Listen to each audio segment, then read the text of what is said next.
Hey, this is Jace Egland with the Regina Pats, here with the WHO Pats Cast with Kevin and Chris.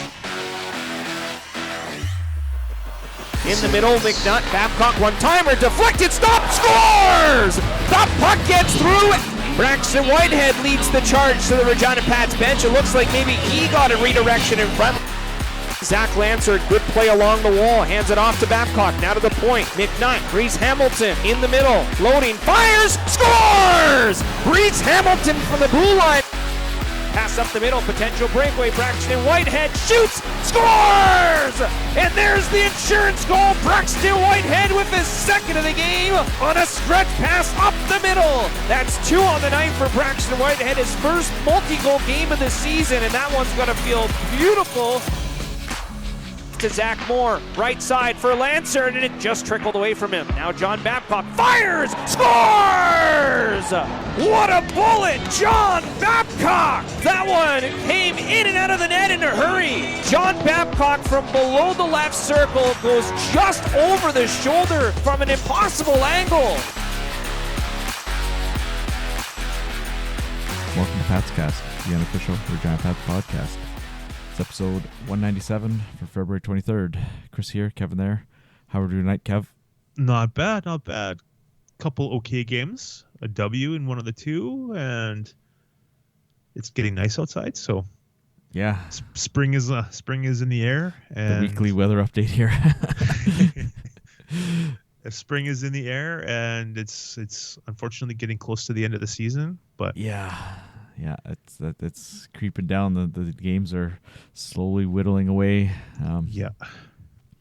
So yeah, just kind of we're just trying to plan out the rest of the season and what we're doing for interviews and stuff here. So hopefully we can finish out the season with some good stuff for you guys. But yeah, appreciate the listenership, and if you're enjoying it, share us, tell us a friend, etc., etc. So we're still going to pump out some good stuff, I think, for you guys. I think it's good stuff anyway, at least. Yeah, I mean, we got another great interview. Jace Egland, it's almost half an hour. Like, haven't, interviewed him like once maybe, I think, this season, twice maybe. And yeah, it was really good. He was pretty outgoing. He seemed to be real. Not that the other players haven't, but he seemed to really be happy to be there. So he had some fun, it seemed. Oh yeah, it was like we knew him for years. Yeah. It was a good one. So. But yeah, it's not many games left. Just playing out the string. We're kind of looking at the standings a bit and like we're kind of catching Kelowna. Do we want to catch Kelowna? Yeah, they're really on a slide. Moose Jaw's on a definite slide, 0-10. But we don't have to worry about Moose Jaw. Moose Jaw's if Moose Jaw finishes last, they're gonna have a better chance of getting the first pick for Edmonton. I don't think we are gonna. Sorry, that was kind of the wrong term, I guess. It just, not that we don't worry about them. I don't think we're going to fall below Moose Jaw, I don't think. Like, I never know. They got to win some games for us to go below them, right? So that's true. Well, they've lost their last 10, so yeah. Pats haven't done well either. 2. They've gotten 2 in the last 10, but 2 in an overtime loss. So, Moose Jaw has to pick it up, and the Pats have to keep sucking even more. So it's 10 points. It's so. But yeah, you never know, right? Yeah, Moose Jaw tanking for last isn't helping themselves. So it's Edmonton's. No, pick, it's helping Edmonton. Like, come on, Moose Jaw. Edmonton doesn't need a good pick. It's like no. It's like Everett. Like, they really didn't need DuPont, did they? No.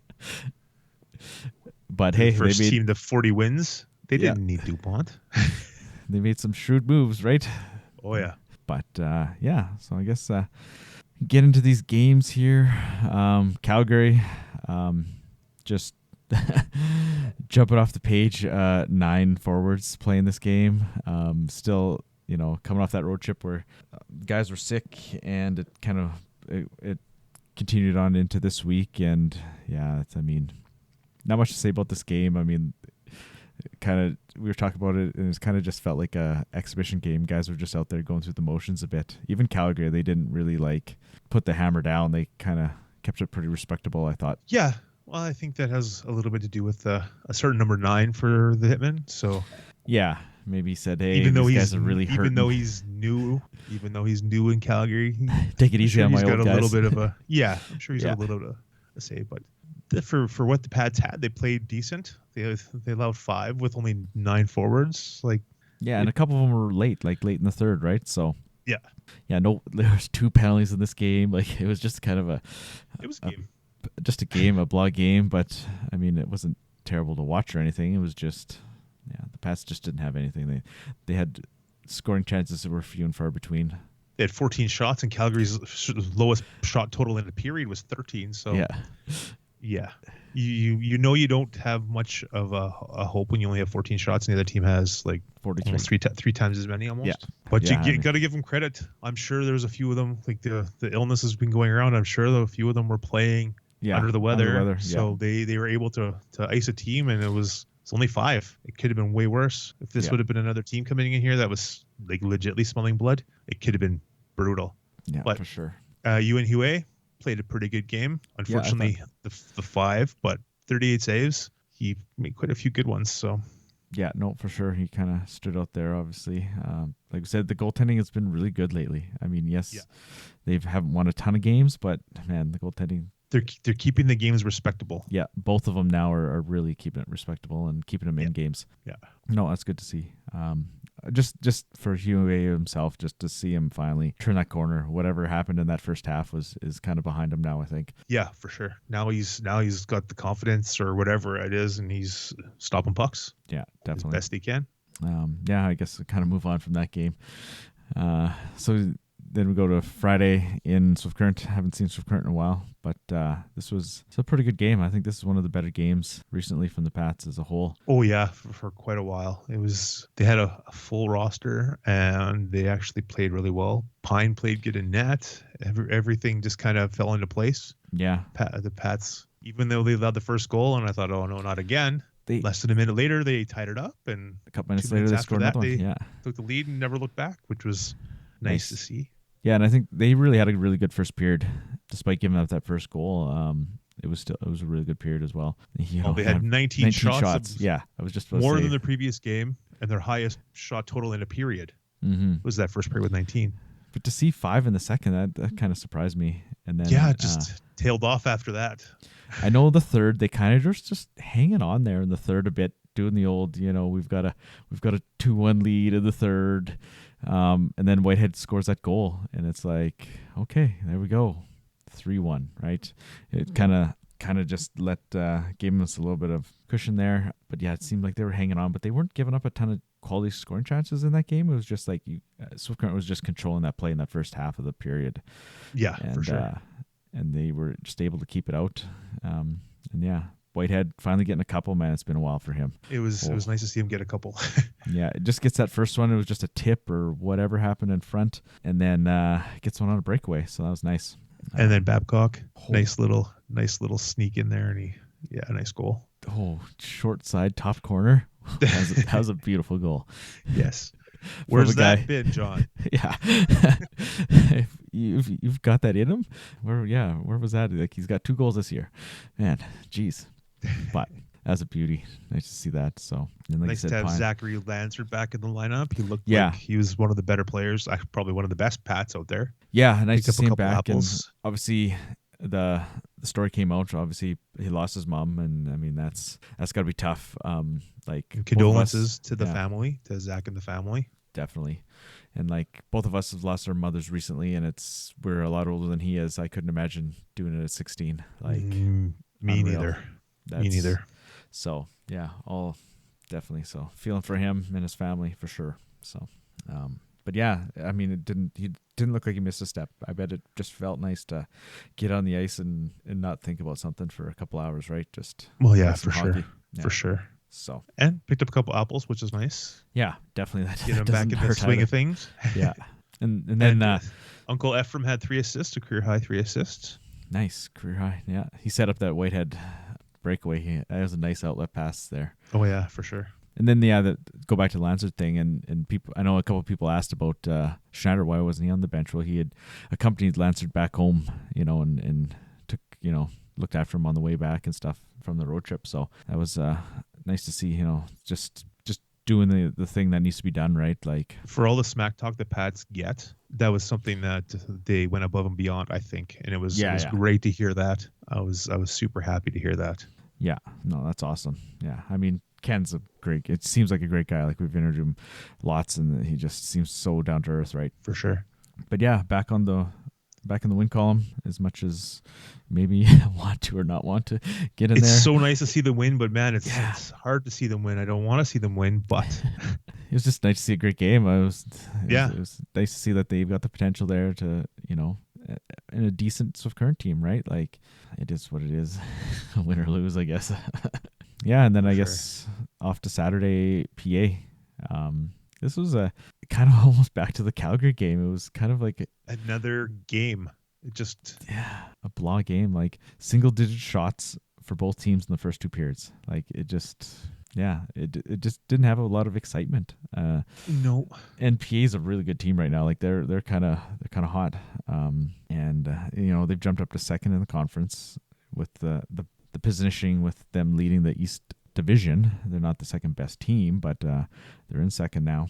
But 6-4 in the last 10, and they've really coming on here.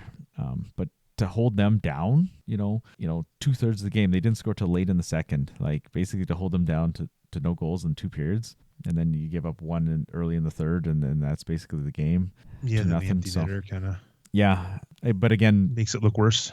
Yeah, Regina didn't have much for scoring chances though in that game either. It didn't. Didn't have much that game either. But I mean, PA, like I said, PA is a good team, but they're a pretty good shutdown team. When they get the lead, they're pretty hard to score on, especially when you don't have a whole bunch of offense. Yeah, I know Caden Brown's still out. That's a tough loss. He's been out a little bit here. And then I guess we've seen Mathis Paull come up. He's looked all right for a 15-year-old, right? Like, he's got some size. You notice him out there, that's for sure. He's got some size. He can skate. He fit right in. You wouldn't even, if he didn't have a cage on, you wouldn't know he was a 15-year-old. No. So that's nice to see him getting in the lineup here a couple games. That's nice to see. I don't know. It sounds like Klassen's going to be out a real long while. So I don't know what their thinking is. Obviously, with Brown being hurt, you got to have somebody up here for now. I don't know if they'll just run 12 forwards and then call up if somebody gets hurt or what. But so see what. It's the time. It's the time to get the 15s, and if they can. Yeah, for sure. I mean, some of these guys' seasons will be ending soon if they're not in the playoffs and stuff. So yeah. So we'll see what happens. Guys could be coming up, even just to practice and get into the swing of things at this level too, even if they don't play. Give them the junior hockey experience, not just a little camp. Mm-hmm, definitely. Yeah, I don't know what else you got from this week. Howe came back. I mean, didn't do too much. Had an assist. I know he scored the next night in Brandon. Oh, it's kind of funny. Brandon had 10 healthy forwards the next night. Like, Brandon's been having issues with their lineup for the whole season. They've got guys in out of the lineup. They scrambled to get 10 a few times, I think, earlier this year. So so Calgary's kind of getting an easy ride a little bit. Not that they need one. Like, they're good enough, and they end up beating Brandon 5-0 in that game as well. But Howe's back. There's Taylor Shire put out a pretty good article with him the next day, and then there was actually media in the building that night. Yeah. Nice to see somebody show up once in a while. Yeah. I don't know what else you got. The Pats released their hockey cards. Right. Yeah. They're pretty nice. They got a pretty cool design. They got the 2 or 3 different poses from each player on the front. It's a different kind of graphic. It's better than the black and gold ones they had a few years ago there. Definitely, yeah. Like I said, maybe a little busy, but they don't look bad at all. So yeah, they're pretty good. Yeah. Anything else you got? I don't really have much. I mean, there isn't much going on. It's just kind of standings watch. Who's making moves? It seems like the East Division is pretty much set. I don't think Red Deer's gonna pass with Current, jump up into the playoffs. Red Deer would have to go on a big heater to get a chance because they're 11 back. So I think it's kind of set in the East. And the West is starting. It's just placement in the East Conference. Seattle's been real hot lately, and they've kind of taken that 8th spot. Wenatchee, Kamloops, and Kelowna are all kind of struggling. So it kind of seems like Seattle is in position to take that 8th spot and then go from there. Yeah, they all have 12 games left, and there's 10 points between Seattle and Kelowna with the bottom 4 teams. So yeah, Kelowna's kind of out of it now. Yeah. Wenatchee, Kamloops are slipping. There's still time. You never know. There is, yeah. No. But you look at it, like Seattle's 7-2 in their past 10, and Wenatchee and Kamloops both have two wins in their past 10. So Kelowna's got 1 too. So. Yeah, Kelowna's got 1. Yeah. So Seattle, we talked about it. Seattle made some moves, and like they seemed like they bought, even though they were out of the playoffs at that point, and hey, they want to make it into the playoffs, I guess. So, and it looks like they will. Most likely, yeah. It's going to be an interesting playoffs, I think, this year. Yeah, it's some good teams, especially in the East here, right? So the East, yeah, no one's really running away with it. No. Like Medicine Hat's only 1 point up on Calgary, and they're only 7 points up on Lethbridge. So like, there's no one running away with it. There's not going to be a 50-win team, I don't think, in the East. Pretty tough. Yeah, even Everett, it's going to be tight to. I don't think they're going to make. They're at 58 games already played, so. Yeah, they'd have to win their last 10 games to get 50. So yeah, there's not going to be a 50-win team this year. And you think about Everett's got a lot of hoopla, real strong team, but Spokane obviously is catching them. They're 9 points back, and then Old Victoria, they're just 10 points back of Everett. Like that's not a far. Yeah, Victoria's gone on a roll here. Mm-hmm. They had a really good second half last year, and they've kind of carried that in. But they've been quiet about it, right? Like nobody's talking about them. Everybody's talking about Everett. Spokane making all those big moves. Prince George, still kind of strong for the last couple seasons. Tri-City, they had that big win streak in the middle of the season there. They've kind of fallen off lately, but nobody's talking about Victoria. So watch out for them. They're kind of sneaky. So we released our quarter century team last week. Got some feedback. Pretty positive for the most part. I mean, obviously there's going to be,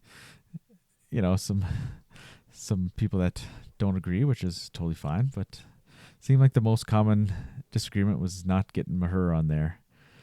And I think we came to the conclusion we couldn't have all 6 guys just offensive, right? And we kind of liked peak Svozil over peak Mahura in Regina, right?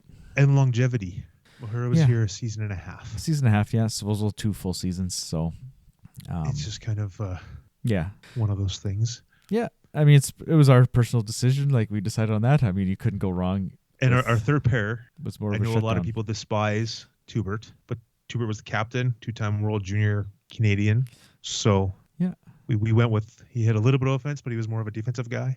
And yeah, even though the comment, he didn't get along with the crowd because of the fat guy eating popcorn comment that it will never get out of my brain. I still put him on there. Yeah. I know. Yeah. So, I mean, it is what it is. We made our decisions, and then I know a little bit of maybe some Riker Evans. He could have made that list too. I think maybe that COVID season, if that was a full season, he really would have. I mean, not to hold that against him or anything. Like he had a good hub season. Yeah. But yeah, if you had a full season, if we just did the last. I know, 10 right? Years, recency bias, right? Easily. Yeah. Exactly. So, we wanted to spread it out. We didn't want to just go with all. We could have went with the 16-17 team pretty much if we wanted to. Like Zabrovsky could have been on defense. Yeah, exactly. Chase Harrison, like those guys. Like, come on, can't just have everybody from the same team or same era. Exactly right. Yeah, for sure. And I mean, there's a little bit of Jackman and Hubauer. Yeah, but Jackman, those guys his carried over, right? His last year was 0001. So those guys were more than definitely deserving if they started their career at 2000, right? Like, and had the same career. Yeah, exactly. So, and the checking line gotta put Ricky Rip on there. Oh yeah, there's a couple comments enjoying that. The two Regina guys and Murray and Mitchell as our checking guys. Both were captain. Both were local kids or our local kids, and they would have shut down a lot of teams. Yeah. And if they wouldn't have shut them down, there would have been a little bit of scrapping there. Yeah, exactly. No. So, no, I was pretty positive. Nobody was. I'm surprised there wasn't more feedback about the goaltending behind Harding. I'm surprised there wasn't a little bit. Yeah, there was just a little bit. Hey, we got a little bit. But there wasn't much. I know, right? I thought for sure people have been like, how come there's not so-and-so or so-and-so? Yeah. It's like, why isn't Rowett on there? People don't like Rowett, but why wasn't Rowett on there? Why wasn't Wapla on there? Why wasn't Max on there? Like, they were all kind of not equal, but there was they were all kind of middling. Like there wasn't nobody stood out of the crowd, right? Almost behind Josh Harding, it could have been pretty much any of the goaltenders that actually had a decent career, like even a Riki. Like you got to give the guy credit too. Like there's a bunch of guys. So they went Tyler Brown because he helped the team in 16, 17 to make it to the WHL championship, and he had some pretty good stats for his time here. Yeah, no, it was like I said, the defense and the goaltending, the backup goaltender was a little bit of tough decisions there. The forwards weren't too hard, so yeah, we could have thrown a couple different guys up front, but went with what we had, and if people would have actually listened to the show, they could have heard our reasoning behind a few of the guys. Yeah. So, no, hey, we could have probably picked an extra 6 defenseman. I know. Yeah. For another team. So give us that. You go Maher, Riker, your first pairing, offensive pairing, like, and then you'd easily found, like you said, Colby Williams, Cherson, Williams. So there's a bunch of guys. Like exactly. Shut down Delahaye. Yeah. So like there's 6 there that would have easily had a good set. Yeah. Decent set for sure. Yeah. But yeah, I guess with that, just quick look at the week ahead. It's not getting any easier, like we said. Medicine Hat, Lethbridge in. But both good games against them last week, right? On the road. So I don't see Medicine Hat not scoring a goal or scoring one. They'll score more than one, I think, unfortunately. Yeah. Lethbridge, who knows? We played them tough twice now. Should have beat them last time. Had a real close game with them 2 games ago, both in Lethbridge. Maybe they can pull out a win here at home. Like, that'd be, I guess, nice to see, but if you want to collect some more points. But Medicine Hat and Lethbridge are both playing for position, so they need the win, so they'll play full force, and it's going to be interesting to see what kind of Pat's team will have those 2 games. Yeah, 2, right? So I think hopefully this illness is run its course, and they should have a full healthy lineup. Minus Klassen. Yeah. So we'll see what happens if they have still a young guy. I guess it all depends on Brown to see what his status is. What did it say on the weekly report? I don't know if he's seen it this week. If it said. No, I think he's classified as day-to-day from the sounds of it. Still. Yeah. Okay. Yeah. I haven't looked recently, so it doesn't even say anything this week. Yeah, you can't even really go by the weekly report because there's guys that are week to week and all of a sudden they're playing the next day. So it's like, yeah, I know. Yeah. Don't know what to get or not even on the weekly report. So because I don't think it's one of those like injury. Is it injury? But it's one of those ones. It's like, well, can I go? Can I not go? It's like, it's just, depending on how you feel right at that moment to literally show up. It's decision. Like, not quite there. So yeah. All right, yeah. If you got nothing else, we should get to this interview. Yeah, good one, like I said, with Jace Egland. He sat down, had some laughs. He seemed to be pretty outgoing and pretty comfortable, it seemed. And he had a good time. So it was good. It just sat down like we're best buds. Yeah. All right, we're pleased to welcome on Jace Egland of your Regina Pats. Welcome, Jace. Hey, thanks for having me. Thanks for coming on tonight after a tough game against Calgary, but it is what it is. So just kind of do a little feature on you tonight. First off, born and raised. East End, Saskatchewan. Born in Medicine Hat. Born in Medicine Hat, okay. And lived in East End till I was 15, moved to Swift for hockey, and here I am. And then Regina went in November of 2024. Yeah. Do you have any siblings? I have 2 siblings. I got a brother who's 21 or 22 and a sister who's 19. Are they into sports? My brother played hockey when he was a kid, but decided to farm was a better route for him. Okay. Yeah. Sister? She does sports? She does taekwondo up in Medicine Hat. Oh, yeah. Yeah. Cool. So growing up, you guys were all into sports. Did you play kind of everything in the small town? Well, in school is pretty much the main. All the school sports as kids, right? Once I got into like AA in Swift, where you had so much travel, it kind of limited my options a little bit. But big into track. Was big volleyball, big badminton, but just with hockey, it kind of fizzled. Yeah, it takes over, right? Once you get to that level. So when did you start playing hockey? How old were you? So I actually started can skate, like figure skating first, because my parents thought, he should learn how to skate before they put a stick in his hands. So that was till I was 5, and then they decided I could maybe have a stick once in a while. Yeah. So once you kind of got into hockey, that was your thing, or you were maybe considering doing other sports Like full time, or was it just like hockey was the thing? I mean, it's almost everybody's thing in Saskatchewan, right? Yeah, it was hockey. Yeah. Ever since I got the stick, it was like, yep. I don't. It's Kobe Armstrong. I think his mom taught figure skating. I think it was. And Dixie. Yeah, I can't remember, but he's like, oh, if you didn't learn figure skating from your mom, you're not a good skater. And there's quite a few players that did figure skating first, right? So how influential were your parents once you picked up the stick? How influential were they on your hockey career starting up? Oh, I don't know. I never really got too much information back from my dad ever. It was usually just a good game and get in the car.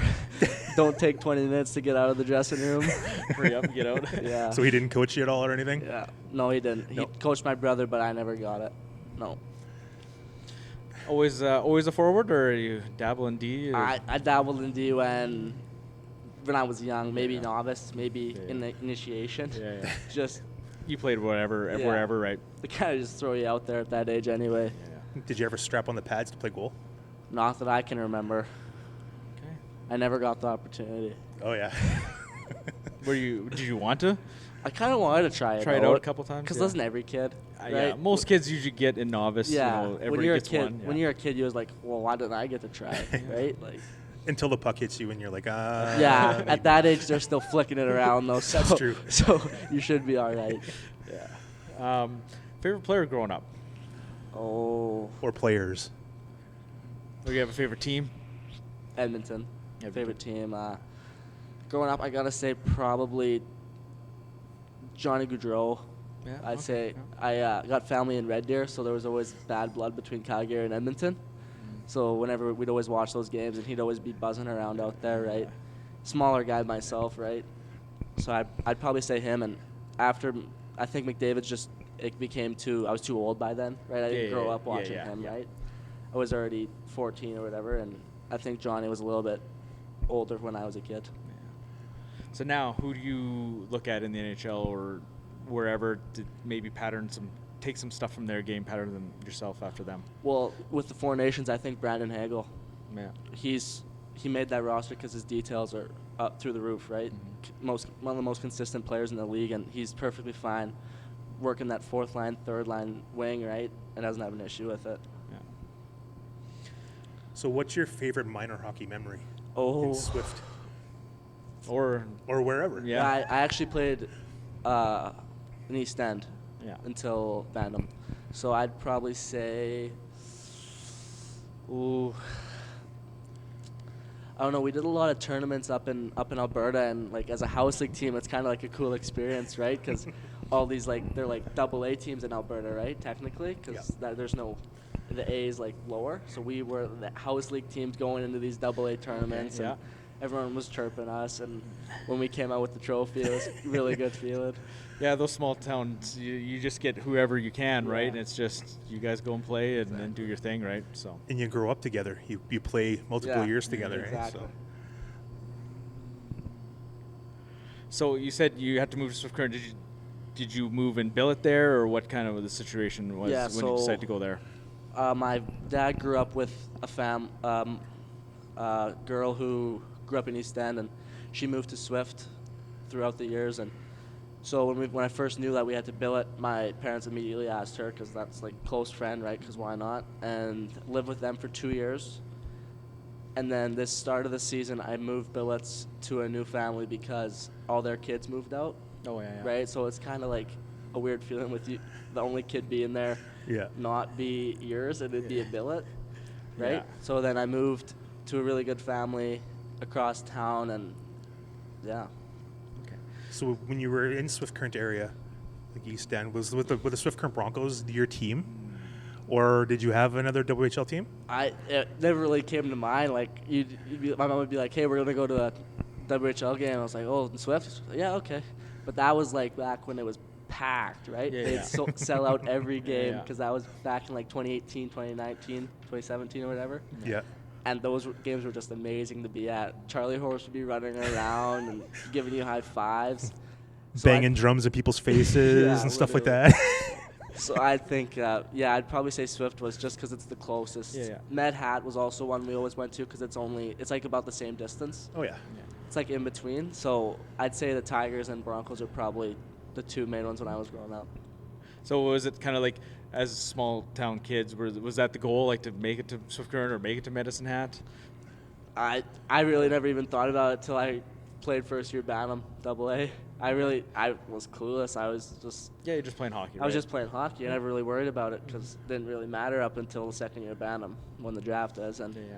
And even then, I really wasn't too worried about it. Whatever happens, right? There's other ways to go, right? For sure. And lots of options. Yeah, so I don't think when I was a kid I even knew anything about it. So when you did get drafted, what were your kind of thoughts just heading into the draft? So I remember Rondeau on the Broncos now. He sent me the list of the order or whatever. And I was like, what are you sending me? He's like, well, that's the order. Don't you want to know it? I'm like, order for what? He's like, the draft. I'm like, oh, that's coming up here? And I'm like, he's like, yeah. I'm like, oh, well, we'll see what happens, I guess, hey? And he went 32nd or 30th overall, and I went 6th round. So it was a good look for our Broncos team to have a few guys that went. We had 2 other players that got in. Nice. So I think it really helped the Swift Current AA. Nice. So were you not expecting to get drafted? Did you have any communications with any teams before? There's always those questionnaires, right? But you never really know if it's a mass email, right? Like, really, if they're texting you, then you know that there's some interest there. Yeah.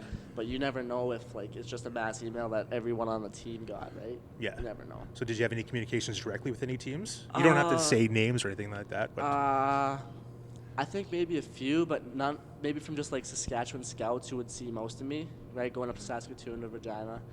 I don't think anything from head scouts. It was mostly just provincial scouts. Okay.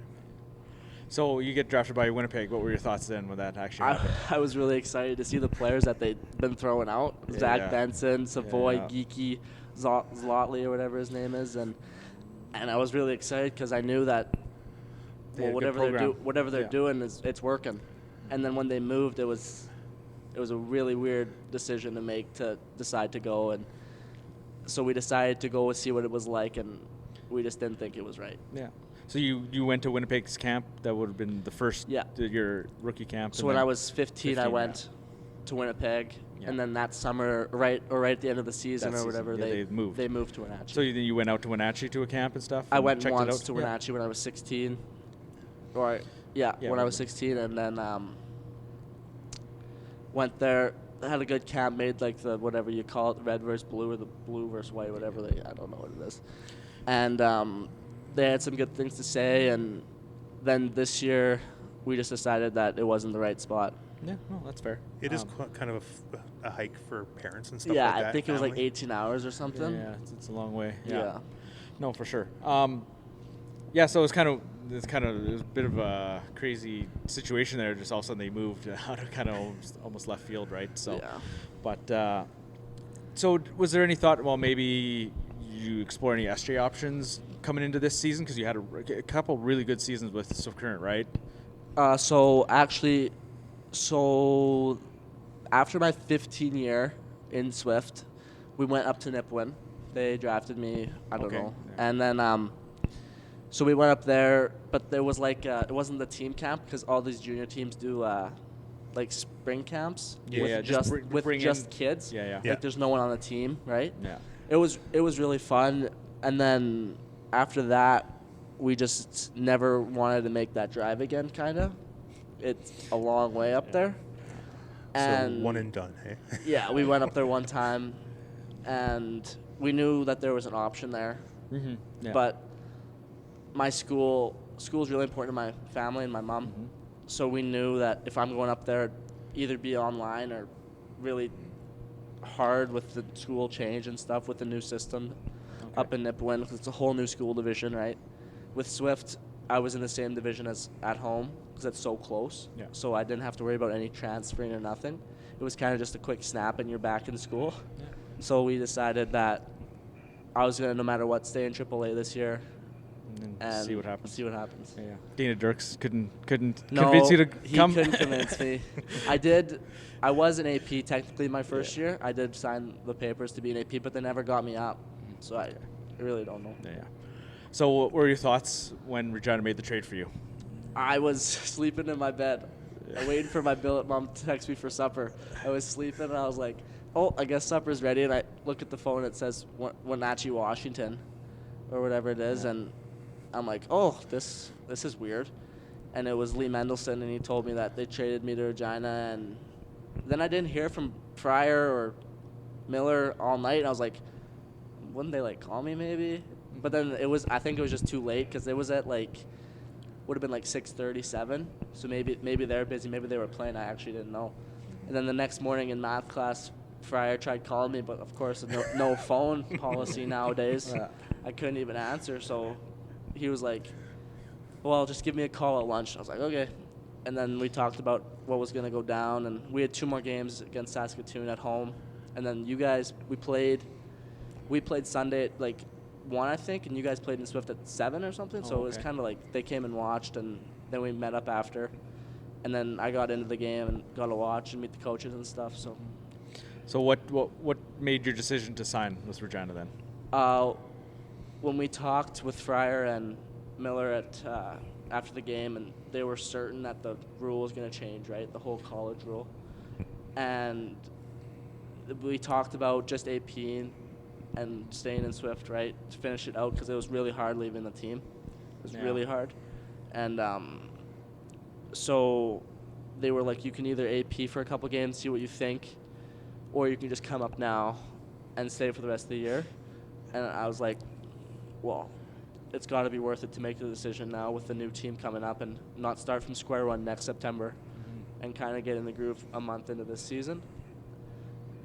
So then we talked about school because we knew it was going to be online with the whole PAT school system, and we thought it was going to be the right choice, and we had a little talk, and we decided that I was going to come up here. It's kind of a unique situation in how the PATs do school. How do you like that? I actually like it because I can work at my pace, right? You can get ahead if you want. You can pretty much take a day off if you want to. You just got to catch up. Make sure you're on. But it's nice when we go on these road trips and you don't have to worry about getting tests done in school, right? Like, you can plan ahead, get way ahead, so you can just take that week off and only focus on hockey while you're on the road. Cool. It's nice to have the teachers here too. Hey? Yeah, they're amazing. So how long did it take for you to get comfortable playing in the Western Hockey League? What was it like going from AAA to here? What was it? Without like a training camp or preseason or anything? You're just welcome to the Western Hockey League. Yeah, you're right into it. So I got here on Monday, I think, and you guys played Tuesday. And Howe was like, I don't think you're going to play tomorrow. I'm like, that's okay. I didn't even get a practice in because they were on the ice while I had to go get my whole doctor thing checked out because I never did that because I never went to Wenatchee this year. Oh, okay. Right? So I wasn't even like in the system at all because I didn't have any records. And so I went to do that with Fryer, and they were practicing. So I threw all this new equipment on, brand new gloves, right? New pants, new everything. And I'm like, oh, my God, this is so awful if I have to play tomorrow. And so Hoff was like, we'll see how it goes tomorrow. I was like, okay. So I pregame skated with them, and then he was like, yeah, we'll just keep you out. We'll throw you in Friday because we played Brandon Friday, Saturday, I think. Okay. And then it was quite a jump, I think. Yeah. And I think 10 games in, 8 games in, I started really catching it and learning how to, like, what I need to do to stay in the lineup. Yeah. That's what Hoff told me. He said, now you just have to learn what you need to do so I can't take you out of the lineup. And I think over the BC trip, I learned, and with my family there, they came up to Victoria. I got to see them a bit. And we just talked about how the little things are going to keep me in the lineup, and here we are. Yeah. So what did you notice was the biggest difference between AAA and Western League? I think it's passing. I thought was a really big thing. How quick teams can just go up, over, up, bang, 2-on-1, right? It's kind of crazy, and you don't think about how little things can affect the game, and once it happens, you're like, well, that little thing, that little detail is what happened today, and it did happen a couple times today. And with a good team like Calgary, it's gonna bite you, right? Yeah. Sometimes you get away with it, but 9 times out of 10, that one time might be that one time, and kind of bites you. Yeah. It seems like you've gotten into that groove now. You seem pretty comfortable now, don't you? Yeah. Well, I think with some power play opportunity that I've got, I've kind of gained some confidence. Because that first day I was on the power, was shaking in my skates, I think, coming down, and I was like, oh my God, what's going on? And then ever since then, I think I kind of realized that, like, I can do it, and I can prove that I can be here. And with just, like, they're never going to get mad at you for making a mistake as long as you're competing and you flub a pass, right? It's going to happen. But as long as you're competing, then what can they really do about it? So how hard has it been to go from AAA, like you were a scorer, you were leading the league in scoring, and you were an offensive guy. How hard has it been to transition to WHL and maybe find a different role on this team? Well, I think I do the exact same thing when I moved up from 15s to 18s. I knew that, like, if I wanted to play 17 minutes as a 15-year-old in the AAA league, I was going to have to play that third line and really take hits and make hits, kill the other team's top line, and I feel like it's been pretty close to the same here. Maybe a little bit different roles with the PK and stuff, earning some ice time. And we talked about that, and we knew if I wanted some extra minutes that I'd have to get on the PK. With the guys moving out, Shancy, Spenny, who were like our main PK guys, I knew that there was going to be some holes. And I really wanted to get that PK so I could earn some more minutes. Seems like you've found a nice niche there as well on the PK. So. Well, if I could score in a breakaway, it'd be really nice. We weren't going to bring that up, but it'll come. Yeah. So what was your welcome to the WHL moment? Oh. I'm going to say that first morning skate, Vonner was behind me in a warm-up drill, right? Because morning skate, you just do a couple flow drills, get the legs out. I passed the puck, and Vonner goes, "Is that how hard you can pass it?" I looked behind him, and he's just dead serious. I'm like, oh. And ever since then, I always just think of it. I'm like, you better hit this pass because Vonner would be right behind you saying something about it. So I'm just like, it's just those little details that, like, you don't think about in AAA, right? And like Vonner, who is like a detailed guy, solid guy, hard to play against guy, has that detail because that's how he is, and it really stuck in my mind. Cool. That's a neat one. Yeah, for sure.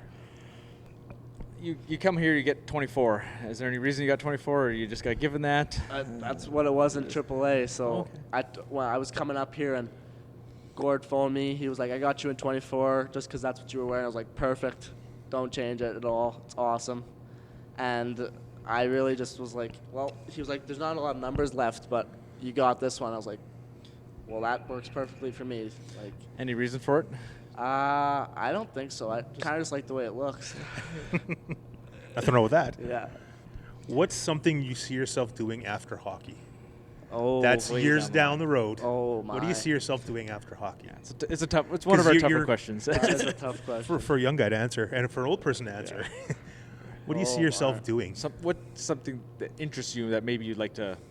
Because you say school's big. What do you? Is there any kind of thing you want to learn in school that piques your interest that you want to, explore? You want to stay in hockey after hockey? You yeah. Want to coach, a GM, or scout? My mom always mentioned about being an agent and having an agency, right? Well, yeah. There you go. So, because I know I want to stay in it, because I just love it. I don't think I could leave it. And even like coaching your kid, that still takes a while, right? Like, and being a scout or agent, whatever you want to call it, you get to do some traveling too. You're not always staying in the desk. Yeah. And you're not always waiting for everything to happen. You have to go do it, and I think that's the drive that I like, and I don't like to be boring, so I think that'd be an interest I'd have. Not go back to farming or anything? No. This is your family farm? No, we've talked about that. That's from my brother. Yeah, he's got that handle. He's got it. Yeah.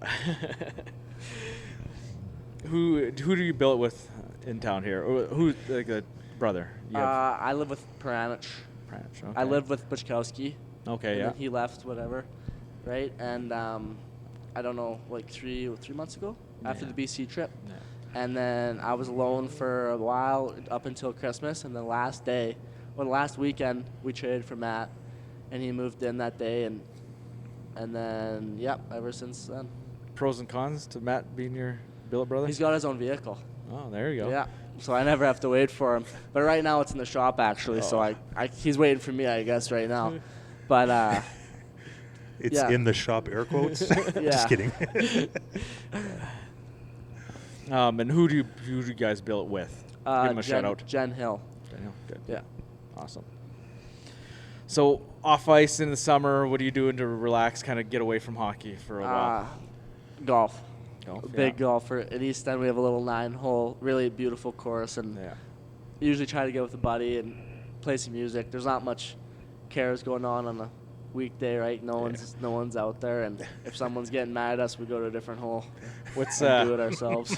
What's a hidden gem down in that? I've done the Willabunch 9. Have you done Willabunch? No. But it's a 9, but you need a cart. There's so much elevation changes. It's wild. Well, I don't go if I can't get a cart. So yeah. If my cart's out of gas, I ain't going. So what's your favorite track down there? Oh,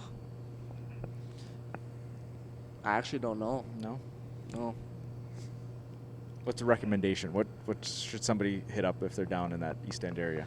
Well, there is the dinosaur museum.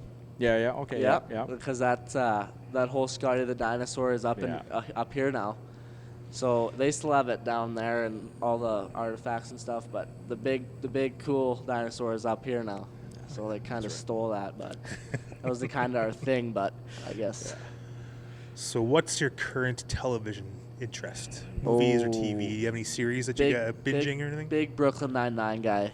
I could watch that over and over. I just keep restarting it. Sometimes when I fall asleep too. Yeah. Friends. That's about it. I don't usually, because if I pick something new, I want to watch it as I sleep, because I want to listen, because I haven't watched it. But Brooklyn Nine-Nine, I know every episode, so I could just leave it because I know how it's gonna play out. You can recite the words. Yeah, exactly. Pretty much.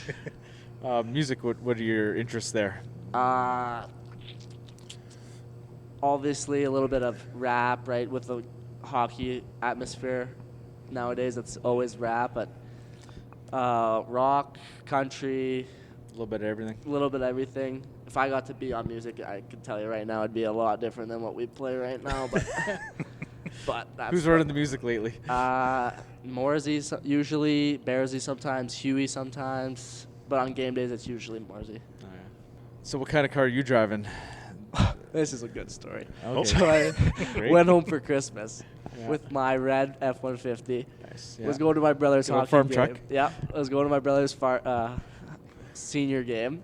There was this little deer on the road. Kind of hit it with my taillight a little. Still works though. So actually, that's what I usually drive, and I had to switch with my dad. It's the exact same, pretty much the exact same truck, but it's black now. So I had to switch it with him because I couldn't bring that up here, and then he was mad at me. But it wasn't too bad a damage. It could have been a lot worse. Yeah, no, for sure. So what kind of tape job do you have on your stick? Oh, so I actually start at the toe and work my way up. Man, that's pretty rare. It seems everybody's heel to toe. Well, because I always, heel to toe. Yeah. Yeah, and I'm toe to heel. You're toe to heel, yeah. And it's just because I have a little sock. It's like a short sock. Mm-hmm. I don't like it when it goes all the way up. Like just get the whole blade. Yeah. And I found out if you go from the toe to the heel, it ends a lot easier, and there's way less folds.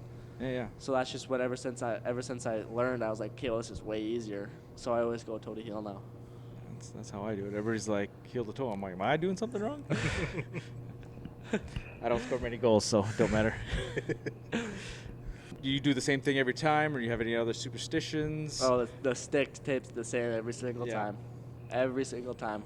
Sometimes it changes if I mess it up, right? Yeah. Like, try not to. Usually tie my right skate first. Don't know if that's a superstition or just muscle memory. Right-footed, right-handed. A little bit of both. So I don't know if I just always go lean this way first, but other than that, I don't think so. On the bus, what's your go-to activity or just sleep? Just sleep, yeah. Put in my AirPods and lay on the floor with a mat and my pillow and just let the time fly. No Brooklyn Nine-Nine? No, because I don't like bringing my computer, taking it out on the bus, because that's how just people step on it, and I don't want to make my mom mad. Makes sense. Yeah. Yeah. Jerseys. So Pat's got 4. What's kind of your favorite? Or favorite combination? Home road.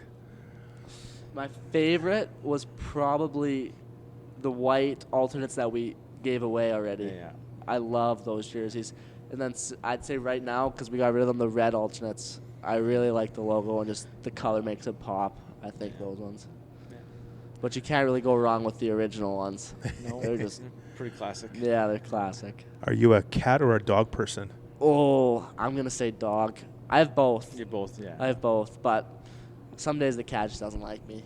And the dog I can punch in the face and loves me anyway. I have a dog, but I can't punch her in the face. She's too small. She's only 12 pounds. Oh, wow. All right, wrap it up here. Our last question. What does it mean for you to be a Regina Pat?